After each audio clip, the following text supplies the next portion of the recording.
After paying for the elderly woman's groceries at the store, she whispered quietly to me, "When your husband leaves, do not touch the snow in the yard." I laughed it off, but decided to listen and did not shovel the driveway. And when I stepped out onto the porch the next morning, I was stunned by what I saw. I was standing in line at the checkout of our local grocery store, clutching my worn-out tote bag to my chest. Outside the windows, a blizzard was sweeping through the streets. December had turned out to be especially snowy this year. 58 is the age when you stop running around supermarkets looking for sales and start going to the familiar place near your house, where the clerks know you by name. Ahead of me, right at the register, a hunched-over elderly woman in a faded shawl was fumbling around. She poured loose change onto the counter from a tattered wallet, counting the coins with trembling fingers. On the belt lay the most modest of purchases: a loaf of bread, a carton of milk, 3 potatoes, and a small onion. "Ma'am, you are short," the cashier, a young woman named Candace with tired eyes, said wearily. "You are short about $1. "How can that be, baby?" the old woman muttered in confusion, sorting through the coins again. "I counted at home. I counted everything." Behind me, someone sighed in annoyance. The line was growing, and people were in a hurry to get home out of the bad weather.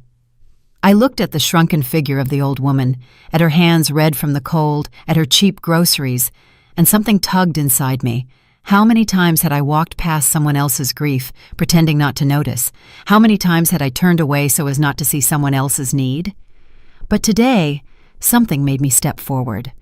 "Candace, ring it up with mine," I said, handing a $20 bill over the old woman's shoulder. "I will pay for it." "Oh, honey, really? You do not have to," the old woman flustered, turning around. "I will just put something back." "Do not worry about it, ma'am," I smiled warmly. "It is nothing, not even worth mentioning." The old woman raised her eyes to me, and I involuntarily shuddered at her strange, piercing gaze. Her eyes were not old at all. They were clear, deep, as if they saw right through me, straight into my soul. The woman was small and fragile, her face furrowed with deep wrinkles, but in those eyes shone some unusual power, an ancient wisdom. "Thank you, daughter." The old woman scooped her purchases into a worn plaid bag, and her voice trembled with gratitude. "Your kindness will not be forgotten. It will come back to you." I shrugged, paying for my own groceries: chicken for a stew, vegetables, bread, a couple of cans of goods. Vernon was leaving this evening for another long-haul run for a week, maybe 10 days. I had to cook for him for the road and also stock up on everything necessary for myself while he was away. 32 years married, and all this time I had seen him off on trips, waited for his return, cooked, washed, cleaned. Life flowed in a well-worn groove, monotonous and predictable. I had already picked up my bags, intending to leave, when I felt an unexpectedly strong grip on the sleeve of my old coat. The old woman stood beside me, clutching the fabric with her wiry fingers with such force that I could not immediately pull away. "Listen to me carefully, daughter," she whispered, leaning in very close so that I could feel her breath. The old woman smelled of mothballs, dried herbs, and something else elusive and ancient. "When your husband leaves for the night, do not touch the snow in the yard. Do you hear me? No matter what he tells you, do not shovel until morning. Let the white lie untouched." "What?" I blinked in confusion, trying to understand the meaning of these strange words. "What snow?" "Do not touch the snow until morning," the old woman repeated slowly, distinctly, as if hammering every word into my consciousness. Her fingers gripped my sleeve even tighter, almost to the point of pain. "Promise me, this is very important. Your life depends on it. Believe an old woman." "Yes, okay," I agreed mechanically, freeing my arm and involuntarily stepping back. My heart beat anxiously. I felt uneasy from that intense, almost hypnotic gaze. "I will not shovel, I promise." The old woman finally let me go, nodded slowly as if satisfied with the promise, and quickly, surprisingly agile for her age, walked out of the store, dissolving into the snowy whirl beyond the glass doors. I watched her go, then shook my head, chasing away the strange sensation. The poor old woman must not be all there. I felt sorry for old folks, lonely, poor, living in their own world of fantasies and superstitions. Maybe from need and loneliness, the mind gets confused, and so she spouts nonsense about snow and husbands. Outside, I was immediately blasted by a snowy vortex. Icy flakes plastered my face. I shivered, wrapped myself deeper into my old scarf, and walked quickly to the bus stop, where a small group of chilled people had already gathered. Vernon and I lived on the outskirts of the city in a quiet suburb where the houses stood on large lots.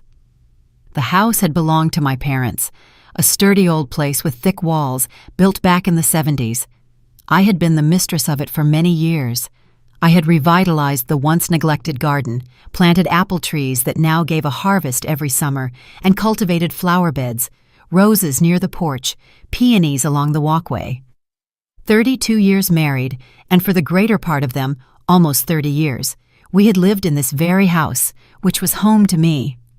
The bus was stuffy, crowded, and smelled of wet wool. I squeezed to the window, leaned my forehead against the cold glass, and remembered the words of the strange old woman again. "Do not touch the snow." What sort of eccentricity was that? Honestly. Just this morning, while hurriedly eating breakfast before heading out, Vernon had grumbled that the driveway absolutely needed to be cleared, that the drifts were piling up high, and the walkways were completely covered. He ordered me to take care of it by evening so the paths would be clear, otherwise he could not turn the car around. And here some strange, senile lady whispers weird things about some snow. A stupid coincidence, nothing more. The house met me with dark, empty windows and cold. Vernon had gone to the depot in the morning to prep the truck for the haul and had not turned up the heat. I went in, shook the snow off my boots onto the mat, took off my wet coat, walked across the cold floor to the kitchen, turned up the thermostat, put the kettle on the stove, unpacked the groceries, and neatly put everything in its place. Vegetables in the pantry, chicken in the fridge, bread in the box. Every movement was habitual, practiced over the years. The house gradually warmed up. The baseboards creaked cozily as the heat rose, and the kettle began to whistle. Vernon was supposed to return by 6 in the evening to pick up his things and food for the road.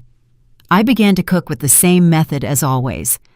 I cleaned and cut the chicken, put it on to boil for a rich broth, chopped vegetables for the salad that Vernon liked to take with him, and took out the meatloaf from the freezer, which I had prepared a week ago, especially for his trip. He preferred home-cooked food to roadside diners. He said there was nothing but chemicals and dirt there. At exactly 6 o'clock, the front door slammed, and the cold burst into the house along with Vernon. He walked in with a heavy tread, shaking snow from his jacket right onto the floor, paying no attention to the puddles. Tall, broad-shouldered, with a weathered, hard face and cold gray eyes. 59 years old, but he looked solid and strong despite a quarter of a century behind the wheel of an 18-wheeler, 25 years of roads, thousands and thousands of miles across the country. "Well, is everything ready?" he asked instead of a greeting, not even looking at his wife, walking straight into the kitchen. "Yes, Vern, I am packing it now." I had already taken out the prepared containers and began neatly arranging the cooled soup, meatloaf, salad, and cornbread. Vernon sat at the table, heavily poured himself tea from the old ceramic pot, added 3 spoons of sugar, and stayed silent, staring at his phone screen, typing something quickly, never once looking at me. I stole a glance at him, at the profile I knew down to the smallest detail. When had this begun? This alienation, this wall of ice between us, a year ago, 2, maybe 5 or 10. Before, in the early years, he would return from trips tired but happy, hug me at the threshold, tell me about the road, about the people he met, joke and laugh. And now, only silence. Only irritation in every movement, in every glance, as if I were not a wife, but a tiresome servant. "Clean the snow this evening once it gets dark," Vernon threw out, not looking up from his phone. The driveway is completely buried. It might drift even more tomorrow. Vernon, it is already almost dark. The blizzard is bad, I started, but cut myself off when I saw him raise a cold gaze to me. I said this evening, he cut in sharply. You are not a child. You can handle it in half an hour. I did not have time. The haul starts early tomorrow morning. The cargo is important. I pressed my lips together, continuing to silently pack the containers into the large travel bag. The old woman's words came to mind. When your husband leaves for the night, do not touch the snow. A coincidence strange to the point of impossibility. Although, what sort of coincidence really? It is winter after all. You have to shovel snow every week, or even more often in this weather. When exactly are you leaving? I asked quietly. In about an hour. The load is already packed and sealed. The paperwork is all ready and signed. Vernon finished his cooled tea in one big gulp and stood up heavily. I'm going to take a shower, grab my things, and head out. He went upstairs to the bedroom. I remained in the kitchen alone, slowly eating the cooled soup I had made that morning.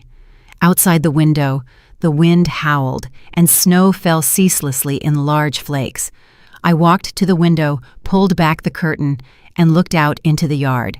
The single street lamp by the gate barely pierced through the thick, snowy veil, illuminating the swirling snowflakes. The path to the gate was indeed almost completely buried. The white drift reached almost to the knee. About 40 minutes later, Vernon came down, already dressed in his road clothes with his heavy duffel bag on his shoulder. I handed him the bag of food, wrapped in several layers. Will you call when you get there? I asked, knowing that usually he did not call, but asking out of habit anyway. Yeah, he threw back shortly, taking the bag, and did not even look me in the eye. He did not even kiss me goodbye, as he always used to do, just gave a short nod. Look, make sure you shovel the snow, you hear? Or it will drift up again overnight and you won't be able to get out in the morning. The door slammed with a dull thud. I heard his old pickup truck start up and roll down the snowy street. The sound of the engine gradually faded into the distance. I sat at the kitchen table, wrapping my hands around a cup of cold tea. It became quiet, empty, and somehow anxious in my soul, though I did not know why. The old woman's words surfaced in my memory again, clear and persistent. Do not touch the snow. I shook my head, trying to chase these thoughts away. Foolishness, old folks' superstition. But something held me back from dressing warmly and going out to shovel the yard as Vernon had ordered. Fatigue crashed down all at once like a sack of sand on my shoulders. The day had been long and exhausting. My legs buzzed, my back ached from housework, and the blizzard was raging so hard that everything would just be covered again by morning anyway. What was the point of suffering now? Decided. I would not go out into this bitter freeze to drag a shovel around. I would deal with it in the morning if it was really necessary. Vernon was already far away. He would not see, would not know. And if anything, I would blame the blizzard, say it was pointless to clean in such weather. I went upstairs to the bedroom, changed into an old warm nightgown and a soft robe, and lay down on the bed with a tattered book I had started reading a week ago, but I could not read. The letters swam before my eyes, my thoughts tangled, returning again and again to the strange meeting in the store. Who was that mysterious old woman? Why did she say exactly that about the snow, about the yard? And why did she look so persistently, so seriously, so piercingly into my eyes, as if warning of something terrible and inevitable? Outside the window, the wind continued to howl. The house creaked under strong gusts. I got up, walked to the bedroom window, and looked out. The yard was drowning in pitch darkness. Only the weak yellowish light of the single lamp by the gate snatched swirling thick snowflakes from the gloom. The path had completely disappeared under a thick white blanket. The gate, the porch, the rose bushes, everything was buried beyond recognition. A strange, anxious feeling seized me, tightening my chest, as if something absolutely had to happen this night. Something important, fateful, something that could not be brushed aside. I returned to the bed and lay down, pulling the warm blanket up to my chin. I did not want to sleep at all, despite the fatigue. I lay there, listening to the howling of the winter wind outside the window, and simply could not get rid of the growing anxiety squeezing my heart. The old clock on the nightstand ticked monotonously, showing 11 at night.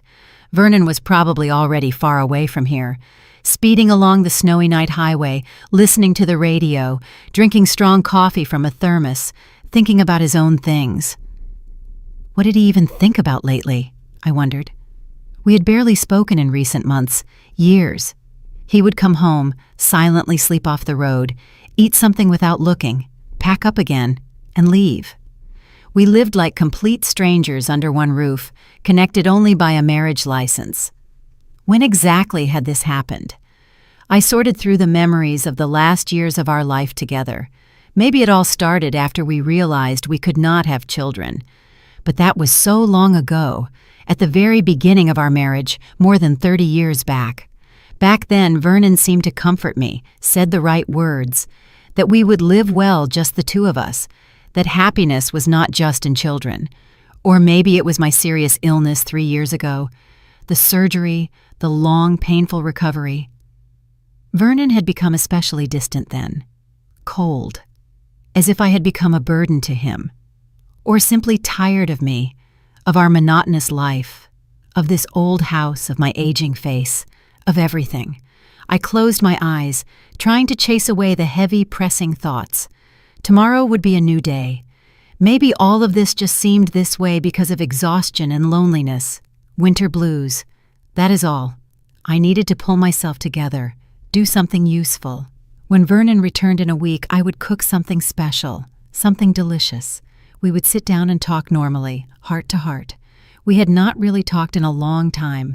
Sleep came in snatches, restless and anxious. I would fall into a fitful doze, then wake up sharply from especially strong gusts of wind, from the creaking of window frames. I dreamed of that old woman from the store, her piercing, all-seeing eyes, her dry, gripping fingers on my sleeve. "Do not touch the snow," she repeated in the dream again and again, like a spell. I woke up early, still completely dark. I looked with sleepy eyes at the clock, the beginning of 6 in the morning. Outside the window, it was just starting to lighten a tiny bit. The blizzard had finally stopped completely. The silence was somehow special, dense, ringing. I got up, threw a warm knitted robe over my shoulders, went down to the kitchen, mechanically put the kettle on the stove, lit the burner, walked to the window, and froze, not believing my eyes. The yard was entirely covered in untouched, smooth snow, absolutely white. But from the gate to the house, to the windows of the first floor, led clear, very deep footprints. Men's footprints from heavy, large boots, definitely not Vernon's. I knew his shoes, his size, his walk perfectly well. Completely strange tracks. Someone had come to our house at night, walked around the yard, come close to the windows, while I remained completely alone. I stood by the window, clutching the windowsill with whitened fingers. My heart pounded so hard and fast that it seemed it was about to jump out of my chest. I could not tear my gaze away from the tracks, trying to understand, to comprehend what was happening. Deep, clear prints of heavy boots led from the very gate straight to the house, methodically circling it on 2 sides, stopping at every window of the ground floor, as if someone were carefully studying the house. Someone had walked around my house at night while I slept, completely alone, defenseless. My hands trembled slightly. I stepped back from the window, pressing my palm to my mouth to hold back a frightened sob fighting to get out. Breathing became difficult. I needed to calm down, pull myself together, think clearly. Maybe it was neighbors for some reason? No, that was impossible. The neighbors on the left, the elderly Petersons, both of them were over 70. Such deep, heavy tracks were definitely not theirs. The lot on the right had been empty for a year. The owners had moved to the city long ago. The house was closed up, and across the street lived only Mrs. Higgins. But why would an elderly woman walk around a stranger's yard in a blizzard at night? I forced myself to walk closer to the glass, peering at the tracks more carefully. They did not go chaotically, not disorderly, but very purposefully, thoughtfully. From the gate straight to the living room windows, then neatly along the wall to the kitchen windows, further to the back of the house where the pantry and the basement entrance were. As if someone were methodically walking the perimeter of the house, carefully looking into every window, studying something, watching, checking. A cold chill ran down my spine. Goosebumps covered my skin. Burglars preparing, looking for what to steal? But they took nothing. They did not even try to break in. The gate was closed on a simple latch. The lock was intact and unharmed. The tracks led only from the gate into the yard and back. That meant the person somehow opened it, walked through calmly, circled the house, then just as calmly closed the gate and left without rushing. The kettle on the stove whistled piercingly, and I shuddered with my whole body at the sudden sharp sound. I turned off the gas with a trembling hand, but did not even think about brewing tea. I had to do something urgently, make a decision, call the police. But what exactly to say? That at night, someone strange walked around the yard but stole absolutely nothing, broke nothing, smashed nothing? I remembered our community officer, Gareth Purnell. I had known him for many years, ever since he came to work in this precinct as a very young man. Now he was over 50, but he still worked diligently. He was known as a conscientious, responsive man you could turn to. I could definitely call him. I quickly went up to the bedroom, dressed hurriedly, pulling on whatever came to hand, warm sweatpants, a thick wool sweater, swapped my slippers for warm winter boots. I took out my cell phone, found the officer's number in my old contacts. My fingers were still trembling nastily as I dialed the number. Officer Purnell, this is Alara Vance from Chestnut Street, House 17. Please excuse me for calling so early, but I have a very strange situation here. Good morning, Mrs. Vance. The officer's familiar, calm, slightly raspy voice came through. What happened? Last night someone came to my house. They walked around the yard, left tracks in the snow. I was home alone. My husband left for a long haul, and I got really scared. I see. Did anything go missing? Did they break the door? Are the windows intact? No, everything seems whole and in place, but the tracks, they lead right up to the windows from all sides, as if someone was purposely peeking inside or looking for something specific. Gareth Purnell was silent for a few seconds on the other end of the line, thinking, All right, I will come over right now. 20-30 minutes max. Do not go out of the house for now. Do not trample the tracks under any circumstances, and check all windows and doors thoroughly. Make sure everything is securely locked. Thank you so much, I exhaled with relief. I will wait for you. I put the phone on the table and immediately began checking the house. I looked around with new, wary attention. The house now seemed foreign, hostile, unsafe. Every familiar creak of the floorboards, every rustle outside the window made me flinch nervously and look around. I methodically walked through all the rooms on the first floor, carefully checking the windows. All were tightly closed with latches. Nowhere were there even the slightest signs of an attempted break-in. The front door was locked with 2 turns of the key and the chain. Exactly as I had left it for the night before bed. It seemed everything was in perfect order, but for some reason this did not calm me down at all. On the contrary, it worried me even more. I walked again, as if drawn by a magnet, to the kitchen window, peering at the tracks again. Now, in the brighter morning light, they were visible even more clearly, even more frighteningly. Very large, very deep. The distance between steps was quite wide. Definitely a man. Tall, heavy, large build. He walked leisurely, completely confidently, calmly. He knew exactly what he was doing and why he came. 20 minutes dragged on excruciatingly, unbearably long, like hours. I sat in the kitchen, clutching a cup of completely cold tea in my trembling hands, and literally could not take my tense gaze off the window. What if this unknown person returns right now? What if he is watching somewhere nearby, waiting for the right moment when I step out or get distracted? Finally, bright headlights hit the window. I jumped up from the chair and looked out, the recognizable cruiser of the officer. Gareth Purnell got out of the car. A tall, heavy-set African-American man, a little over 50, in a uniform winter jacket and a warm hat. I literally ran to the door, threw it open before he could ring the bell. "Officer Purnell, thank you so much for coming so quickly." I stepped aside, letting him into the house. "Oh, think nothing of it, Mrs. Vance. It is my job." He deliberately shook the stuck snow off his heavy boots, walking after me into the kitchen. His experienced gaze immediately caught the window, the view of the yard. "Show me exactly where the tracks are." We went out together onto the cold porch. The frosty, prickly air painfully burned my flushed face and lungs. Officer Purnell slowly, thoroughly descended the creaking wooden steps, carefully examining the snowy yard. He walked right up to the tracks, carefully squatted down, examining each print for a long time. "Boots, size 12, maybe even 13, he muttered thoughtfully to himself, clearly estimating. "Deep tread sole, looks like work boots or combat boots, coming from the gate." He slowly traced the entire chain of tracks with an attentive gaze from beginning to end, straight to the living room windows, then methodically along the entire wall of the house to the back, then back the same way to the gate. Very strange. Who could it even be? I hugged myself tightly, wrapping up in the old jacket I had hastily thrown over my shoulders, shivering not only from the cold.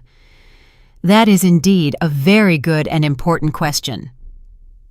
Gareth heavily rose from his squat, brushing snow off his knees. "Tell me, Mrs. Vance, do you have any serious conflicts with neighbors? Maybe someone took offense at something, holds a grudge?" "No, what do you mean?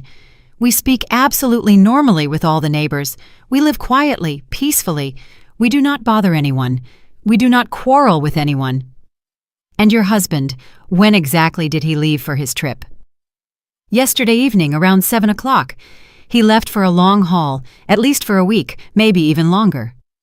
The officer slowly nodded, recording something intently in a small battered notebook. "That means this person knew for sure that you remained in the house completely alone. Very interesting and concerning.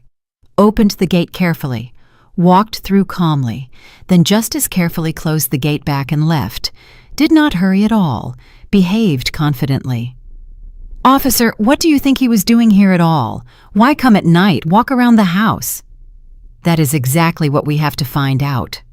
The officer looked at me with a very serious, heavy gaze. "There are several possible options. Maybe he was scoping out what exactly is valuable in the house, preparing for a robbery. Maybe he was checking thoroughly to see if anyone lives in the house, if it is empty. Or maybe—" He significantly did not finish, but I understood perfectly well without words. Maybe this person was preparing for something much worse than a simple robbery, for an attack, for violence. "Do any of your neighbors have security cameras installed?" Purnell asked in a businesslike manner, looking around at the neighboring houses. I thought tensely, remembering. "Mrs. Higgins across the street seems to have a camera. She installed a system last year after the Petersons' garage got broken into." "Excellent! That can help a lot." "Let us go to her right now, ask to see the footage. Possibly the camera captured who exactly came, what car they arrived in." We quickly walked out the gate, crossed the empty, snowy road. Mrs. Higgins's house stood directly opposite. Neat, well-kept, painted a pleasant light blue with nice wooden shutters. I rang the doorbell at the gate. About a minute and a half later, the front door of the house swung open. The hostess herself appeared on the porch, a plump, good-natured woman of about 70, in a bright floral housecoat, with gray hair neatly gathered in a small bun at the back of her head. "Elara, honey, what happened? Is something wrong?" Mrs. Higgins squinted anxiously, looking with curiosity at the officer standing nearby. "Mrs. Higgins, hello. You see, someone strange walked in my yard last night. There are clear tracks left in the snow. Officer Purnell came to sort it out. Can we look at the recording from your security camera? Maybe something important is visible on it." "Oh, Lord have mercy," the neighbor threw up her hands sincerely. Someone strange walked around at night? And you were alone? Vernon is on a long haul. My God, how scary. Yes, come in quickly. Of course, come in. We will definitely look. We walked inside the cozy house into a small but very clean and tidy living room, densely packed with old, sturdy furniture made of dark wood. A modern flat-screen TV hung on the wall, and beneath it stood a black box for the video recorder with blinking green and red lights. Mrs. Higgins fussily, a little confusedly, turned on the TV, fiddling for a long time with several remotes. Here, it seems to be working and showing. Officer Purnell, you figure out this technology yourself because I do not understand it very well. My grandson set it up. The officer silently nodded, confidently took the remote control, and began quickly rewinding the recording. I froze nearby, not tearing myself away from the screen, afraid to miss even a single thing. On the black and white grainy recording, the street in front of Mrs. Higgins' house was clearly visible, my own house opposite, the gate of my yard, part of the yard itself. You say your husband left the house around 7 in the evening, Gareth clarified, not taking his eyes off the screen. Yes, around 7, maybe a little later. He quickly rewound the recording to 8 o'clock in the evening, set playback to normal speed. The picture was not the best quality, grainy, black and white, blurred in places due to the falling snow, but on the whole, it was quite possible to distinguish what was happening. The street was completely empty, deserted, snow falling in a thick veil, visibility very poor. Time on the recording crawled slowly forward. 9 p.m. 10. 11.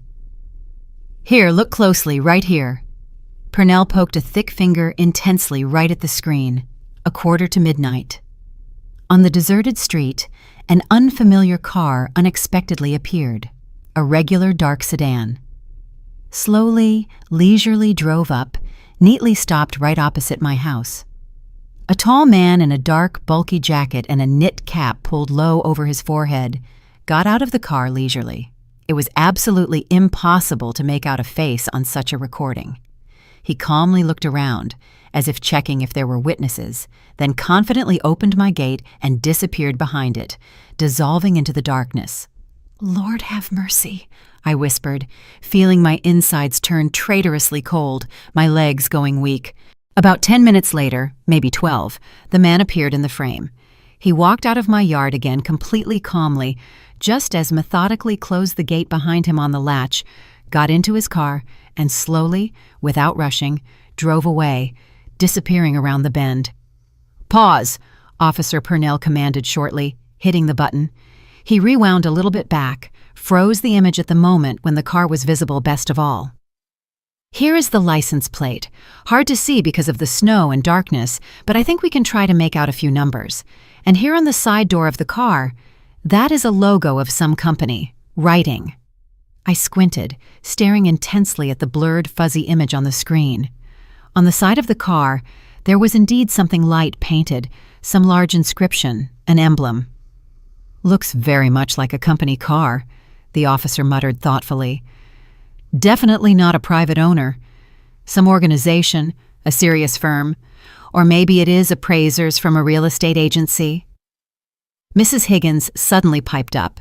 She had been standing nearby all this time, watching intently, pressing both hands to her ample chest. But from a realtor agency? I turned sharply to the neighbor, not understanding. What appraisers, Maria? Why appraisers at all?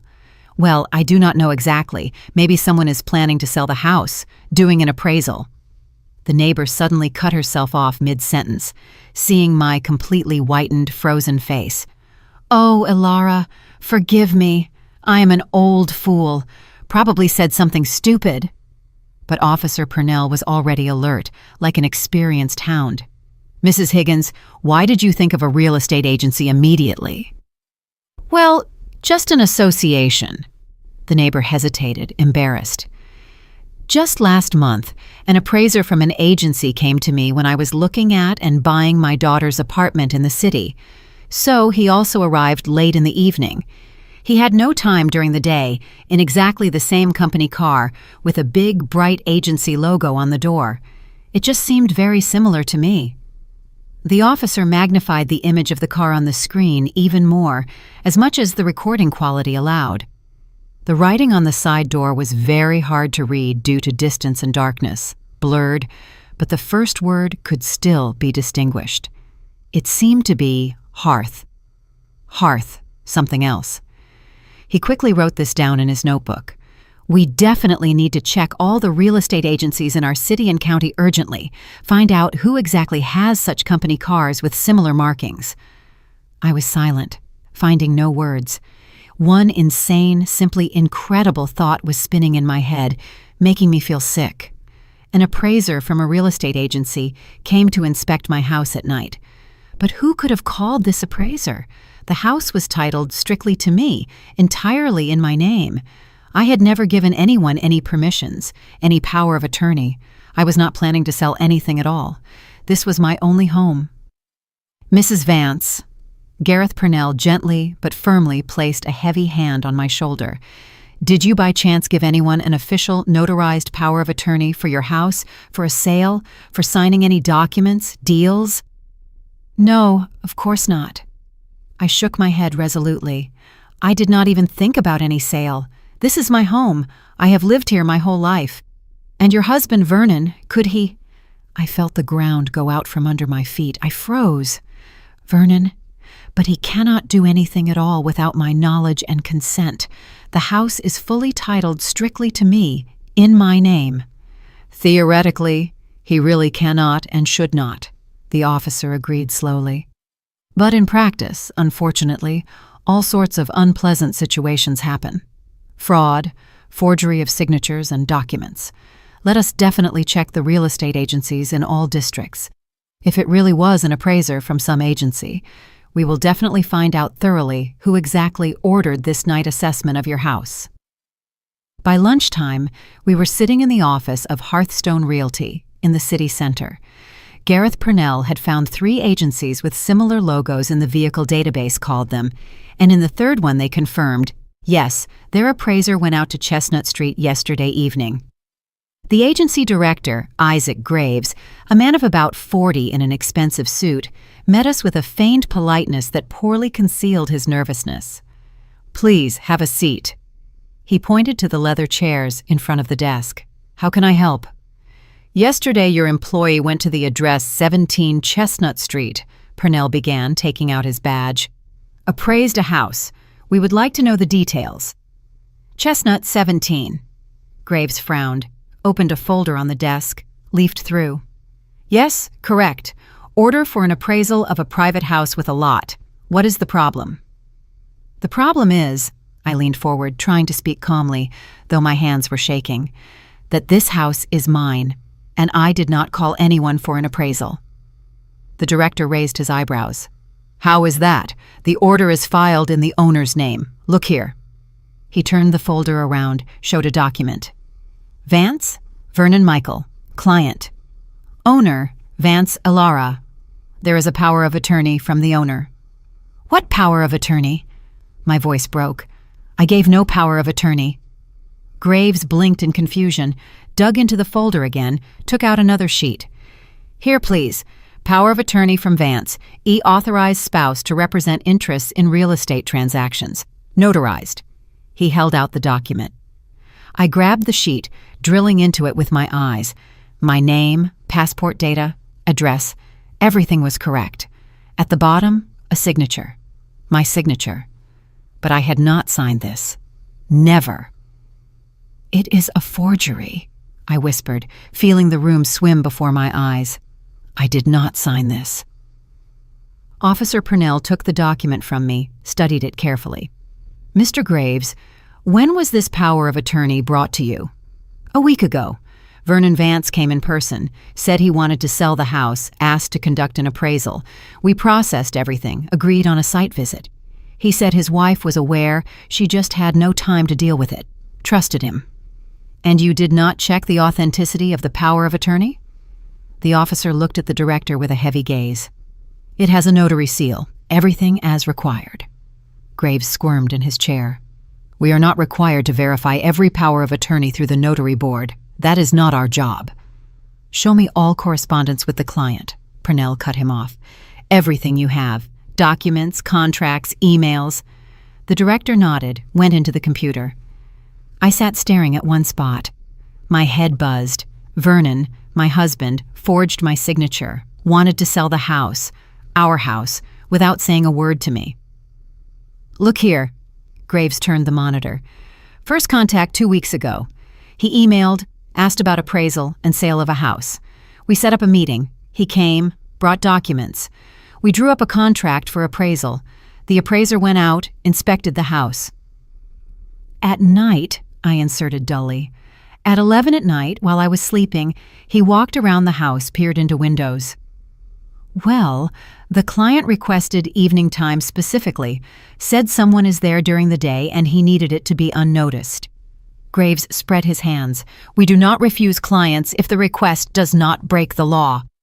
And the fact that you are working with forged documents, that does not break the law? Officer Purnell slammed his palm on the table.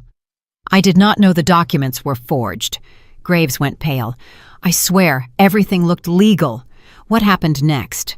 The officer nodded at the monitor. After the appraisal, we compiled a report. The house was valued at $420,000. Vance agreed to this amount, asked to find a buyer. We posted a listing. When? I interrupted. This morning. And a buyer has already responded, a serious man, ready to pay cash immediately. We set up a meeting for the day after tomorrow to sign the preliminary contract. I covered my face with my hands. The day after tomorrow. 2 more days, and the house would have been sold. Her home, where she had lived for 30-plus years. Where is this buyer now? Asked Officer Purnell. I do not know. He called, left a number, said the money is ready, interested in a quick deal. I see. The officer wrote down the phone number. Mr. Graves, the deal will have to be canceled. A criminal case is being opened regarding fraud and forgery of documents. But we have nothing to do with it. Graves jumped up. We worked in good faith. We were deceived. We will sort it out. For now, give me all documents, copies of correspondence, and your appraiser's contact info. Half an hour later, we walked out of the agency. I walked like I was in a dream, not feeling my feet. Gareth supported me by the elbow. Mrs. Vance, you need to sit down. There is a diner over there. Let us go in. We sat at a table by the window. The officer ordered me tea with sugar, coffee for himself. I wrapped my hands around the hot cup but could not get warm. The cold was inside, icy, piercing. Why? I whispered. Why would he do that? Purnell sighed, sipped his coffee. Money, Mrs. Vance. $400,000 is no small sum. Apparently he needed it urgently or decided to start a new life. It happens. But this is betrayal. We have been together so many years, 32 years. I have seen all kinds of things over the years. The officer shook his head. People change or just show their true face. I took a sip of tea. The hot, sweet liquid revived me a little, cleared my thoughts. What do I do now? Now we will go to the station. You will write a statement. I already called. They will open a file. We will summon your husband for questioning. We will order handwriting analysis on the signature. Check the notary. If we prove forgery, and we will prove it, he faces prison time, fraud on a large scale. Prison, I repeated. It was strange to hear. My husband, with whom I had lived half my life, could go to prison. And the house? Will it stay mine? Of course, the deal is invalid. The documents are fake. The house is yours, and no one will take it away. I nodded. We spent several hours at the police station. I wrote a statement, explained, answered questions. Officer Purnell described the footprints in detail, the camera recording, the agency. The detective, a young woman with a tired face, wrote everything down, nodded. We will summon your husband with a subpoena, she said at the end. When does he return from his trip? He should be back in a week, but I can call him, tell him to come back sooner. No, the detective shook her head. Do not warn him. Let him think everything is going according to plan. It will be simpler to detain him that way. I agreed, walked out onto the street. It was already getting dark. Winter, December, short days. Gareth walked me to the bus. "You hold on," he said in parting. "I know it is hard right now, but you did the right thing. You cannot let things like this slide." "Thank you." I shook his hand. "If not for you, come on, it is my job." He waved his hand. "You should say thank you to that old lady who warned you about the snow. Miracles, honestly." I sat on the bus, leaned my forehead against the cold glass. The old lady. How did she know? I remembered her eyes, piercing, seeing right through, her dry fingers on my sleeve, her words. "When your husband leaves, do not touch the snow." If I had shoveled the snow in the evening, as Vernon ordered, the tracks would not have been visible. I would never have known that someone came, and in the morning, new snow would have fallen, and everything would have been covered. And I would have lived on, not suspecting that the house was being sold out from under me. And in 2 days, Vernon would have come or called, said the house was sold, or maybe said nothing at all, and simply disappeared with the money. And what could I have done? Proving something would have been almost impossible if the deal had already gone through. At home, I took off my coat, went into the kitchen, sat by the window, looked at the yard, at the tracks which were now slightly covered by new snow. I should have eaten something, but I did not want to. I felt sick from the thoughts, from the betrayal, from how easily Vernon had decided to deceive me. 32 years. I cooked for him, washed, waited for him from trips. When he was sick, I was there, but coldly, so distantly. I thought that was just his character, that work had worn him out. But he was simply waiting for the moment to get rid of me, sell the house, take the money, start a new life. Maybe he had had someone for a long time, another woman, young, beautiful, and he dreamed of running away to her, and his wife was in the way. Tears rolled down my cheeks.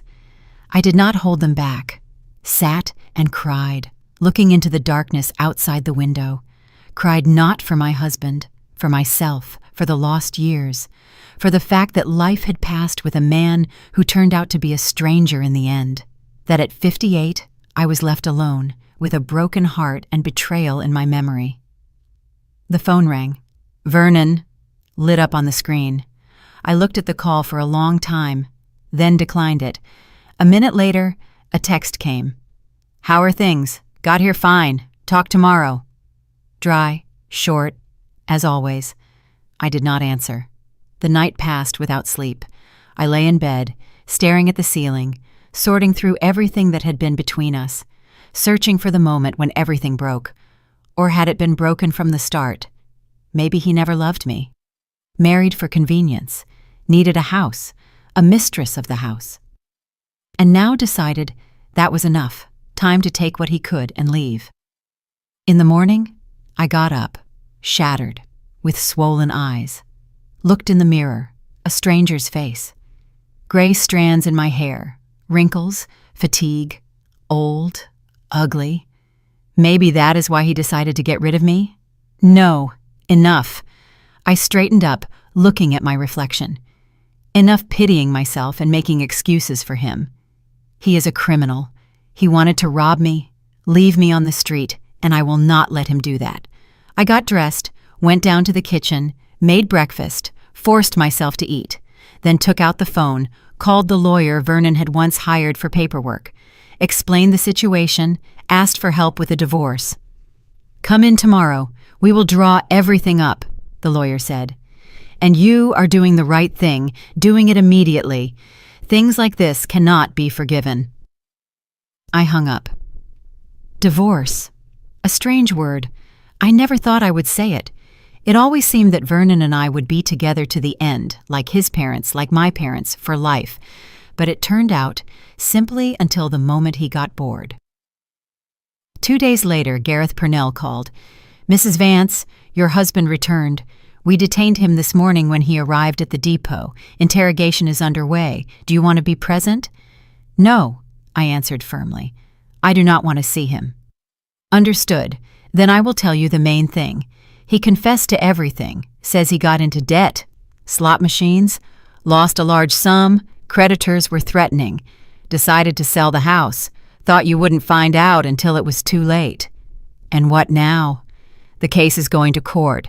Taking into account the confession and the fact that the deal did not go through, he will likely get probation or a short real term, plus compensation to you for moral damages. Okay, thank you. I hung up. Slot machines, debts. So it wasn't about another woman, not about me getting old and ugly. Just money, just gambling and stupidity. For some reason, that did not make it easier. Maybe another woman would have even been better. At least some human explanation. But this way, he just sold our life for debts. Spring came unexpectedly early. At the end of March, the snow melted in a few days, exposing the blackened earth and the first green shoots of grass. I stood by the kitchen window with a cup of coffee in my hands and looked at the yard where, once on a cold December night, a stranger's footprints had remained. Footprints that changed my whole life. The trial went quickly.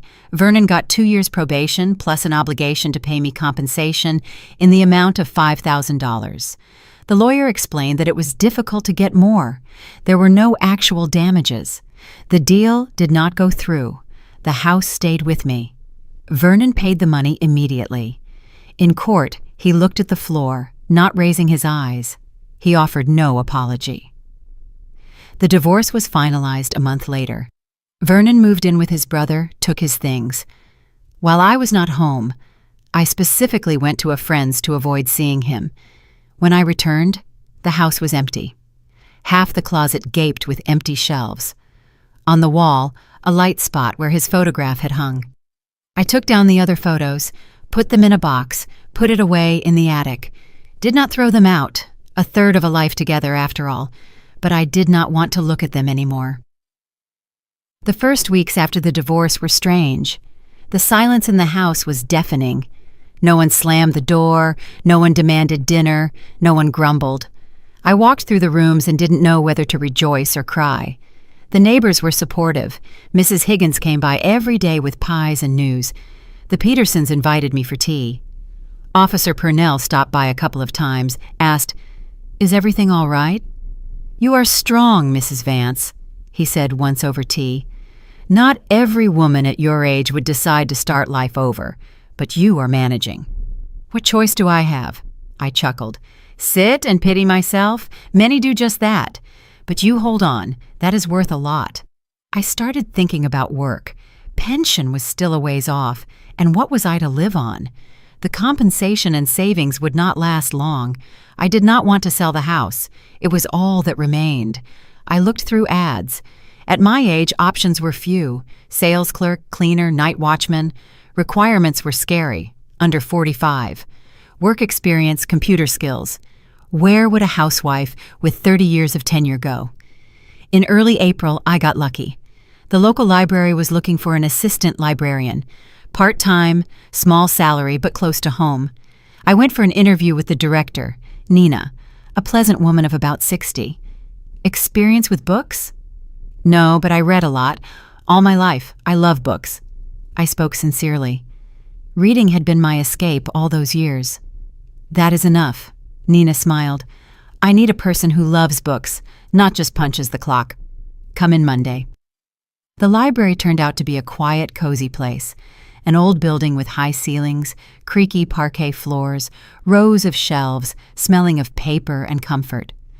I quickly got the hang of it, helped readers, shelved books, taped up covers. The work was not hard, but pleasant. Gradually I met the regulars.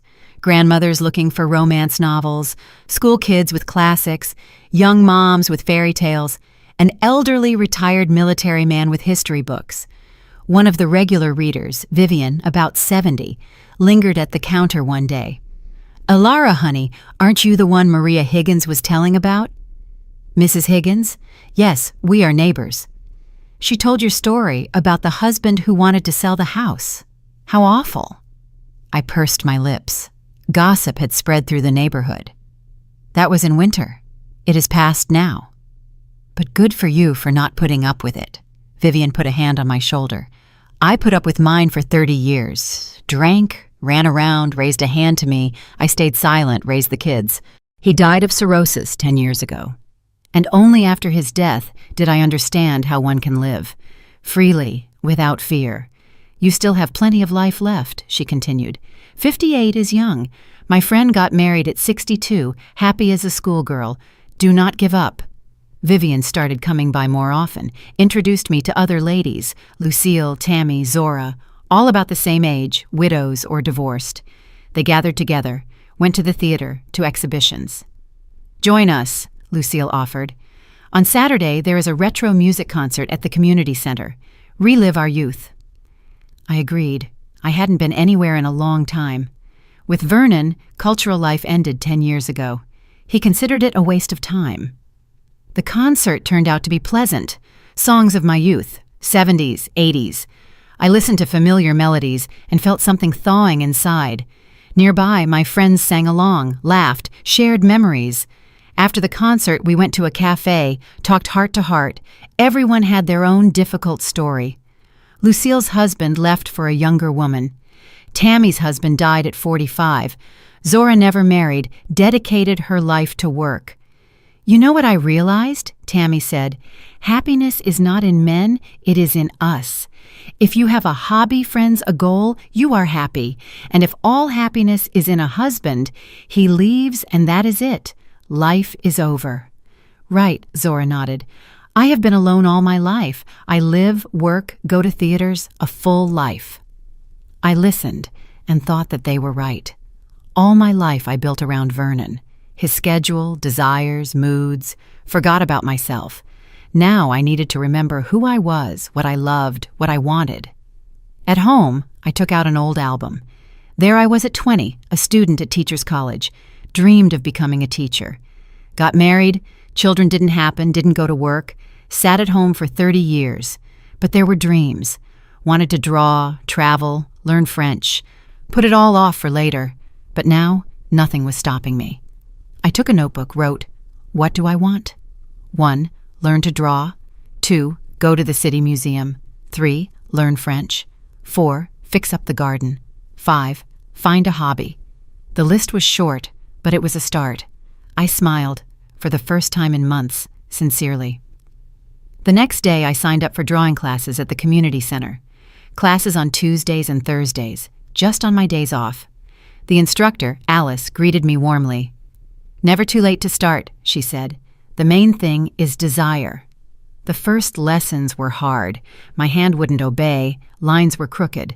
But I didn't give up, came home and practiced. By the end of April, I drew my first still life, apples in a vase, hung it in the kitchen and felt pride every time. In May, I decided on a trip. Took the weekend, bought a bus ticket to the state capitol, walked through museums, took photos, felt free and happy. Returning, I felt a surge of strength. Life goes on. It started anew, without deception, without coldness. One evening in early June, I was sitting on the porch with tea. It smelled of blooming lilacs. I had planted 3 bushes in the spring. Mrs. Higgins walked up to the gate. Alara, can I come in? Of course, come in. The neighbor sat nearby. Wanted to ask, remember that old lady who spoke about the snow? I shuddered. How could I forget? I remember. Why? I tried to find her. Did she help you? I asked at the store. Nobody knows her. Candace says she was there one time, never saw her again. Strange, I thought. I thought about her too. Maybe it was a guardian angel? Mrs. Higgins lowered her voice. How did she know about the snow? I chuckled. I do not know. Maybe intuition or life experience, or maybe fate. The neighbor sighed. You paid for her groceries, did a good deed, so she paid you back. Fair. I was silent, looking at the sunset. Maybe so. Good begets good. I helped the old woman. She helped me. You know, Maria, I said quietly, I am grateful to her. If not for her, I would have lived on, not knowing the truth. It hurt. It was insulting. But I broke free from the lies, from the cold, and now I live for real. The first time in many years. Mrs. Higgins hugged me. You did good, Alara. You didn't break. Many would have gone into depression, but you got up and kept going. Proud of you. We sat until it got dark. Then the neighbor left, and I remained. Looked at the stars, listened to the silence, thought about how life is unpredictable. Never know what will be tomorrow. But that is not scary. I remembered the old woman's words. Do not touch the snow. Such a simple phrase. And how it changed everything. I mentally thanked that unknown woman. Thank you for the truth. Thank you for the salvation. Thank you for the chance to start over. And in the morning, I woke up with new plans. Sign up for French, plant a flower bed, live on. Life continued. New, my own, real. And I was ready for it. If you liked my story and want to hear more, go ahead and subscribe to my channel. If you'd like to support me, you can do it through Super Thanks. It would mean a lot. In the comments, tell me which city you're watching from and what time it is, so I can see how far my story reaches. I've added 2 more life stories on the screen just for you. Click one now, and let's keep spending time together. Much love. See you soon.